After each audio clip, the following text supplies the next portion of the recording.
ইসলাম আসলেই নারীরা শান্তিতে চলবে, কেউ চোখ তুললে চোখ উপরে ফেলা হবে। ইসলাম আসলেই দেশের সব ব্যবসায়ীরা শান্তিতে ব্যবসা করবে, চাকরিজীবীরা চাকরি করবে, কোনোদিন কোনো পেরেশানি থাকবে না। এটা ইসলাম পারে, আর কেউ পারে না, সম্ভব না, কোনোদিন সম্ভব না। কিন্তু ইসলাম তো আপনারা চান না। চাইলে আপনার রসুলের কলিজায় আঘাত দিয়া দাড়ি কাটেন কেন? ইসলাম চাইলে কেন মসজিদে ফজরে আপনি থাকেন না?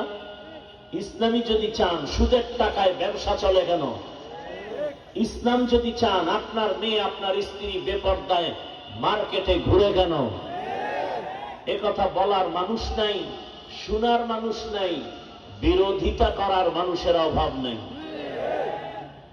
অন্তর নষ্ট হয়ে গেছে। আল্লাহ হেদায়েত দান করুন। যুবকদেরকে বলবো, আমার কলিজা দিয়া ভালোবাসতে আসছি, কাউকে আঘাত করতে আসি নাই। আমি সকলের পায়ে হাত দিয়ে রসুলের আদর্শওয়ালা বানাতে আসছি, কাউকে লাথি মারতে আসি নাই।